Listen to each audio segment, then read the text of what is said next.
Good morning, students.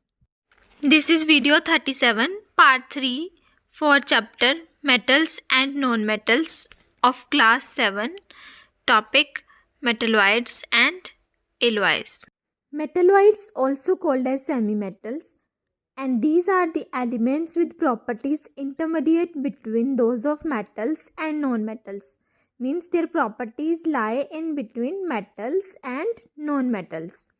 Examples of semimetals are like boron, silicon, germanium, arsenic, antimony, and tellurium. Now we will study general properties of metalloids. Like metals and few non-metals, metalloids are hard solids. They are hard solids. They may or may not have luster, means they may be lustrous like metals or they may be non-lustrous like non-metals. Example, germanium, antimony and tellurium are lustrous while silicon and arsenic are non-lustrous. They have densities intermediate between those of metals and non-metals. Same way, their abilities to conduct heat are intermediate between metals and non-metals. Both densities and their ability to conduct heat. Now, except some metalloids like arsenic and antimony, metalloids are good conductors of electricity. That's why they are called as semiconductors. Like silicon and germanium can conduct electricity and are known as semiconductors. So, metalloids like silicon and germanium are semiconductors. That is, their ability to conduct electricity is intermediate between those of metals and non-metals. And the semiconducting property of these elements has made them highly useful in the electronics industry. And the chips of TVs, computers, and phones are also made up of silicon. Now, we will do comparison between metals and non-metals.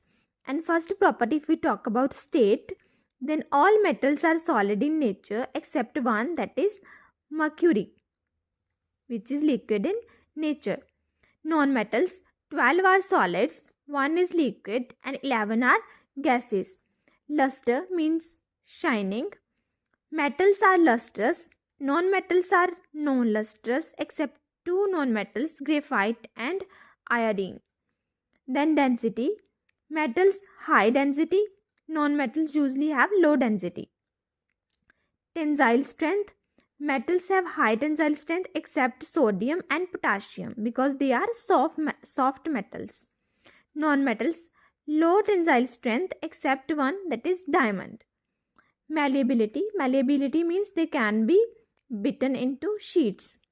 Metals are malleable while non-metals are non-malleable. Ductility means they can be drawn into wires. Metals are ductile while non-metals are non-ductile. Sonority means production of sound or clink. Metals are sonorous while non-metals are non-sonorous. Melting and boiling points, metals generally have high melting and boiling points except one, that is mercury, because mercury is liquid in nature. Then non-metals, low melting and boiling points except carbon. Carbon is solid in nature. Conduction of heat, metals are good conductors of heat, non-metals bad conductors of heat. Conduction of electricity, metals are good conductors of electricity while non-metals are bad conductors of electricity except one, that is graphite. Graphite is good conductor of electricity and it is a non-metal. Next topic we have alloys.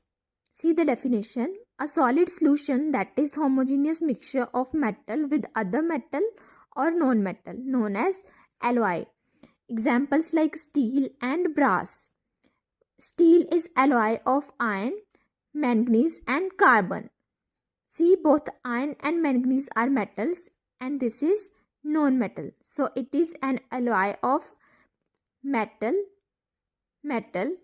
and non-metal. Brass is alloy of copper and zinc. Both copper and zinc are metals. So it is alloy of metal and metal. Now, alloy is usually harder and stronger than parent metal or metals and at the same time they resist corrosion. And due to this property, that is they resist corrosion, alloying is done. Now we have few examples of alloys along with their constituents, properties and uses.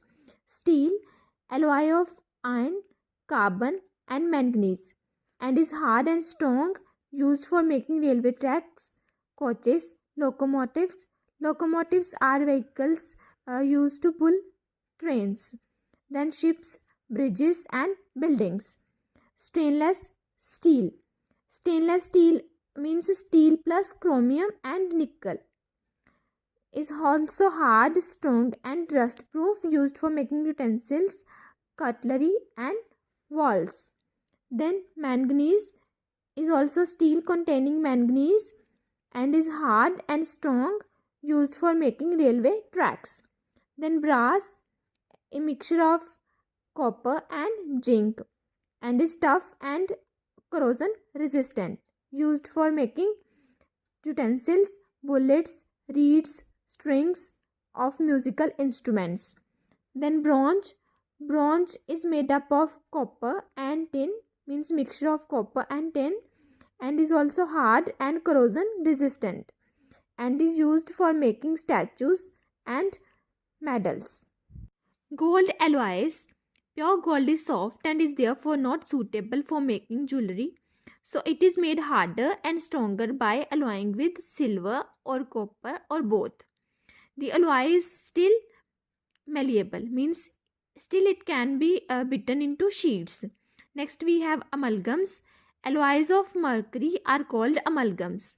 Silver and tin amalgams are used in dentistry, and other amalgams are used in laboratories and industries.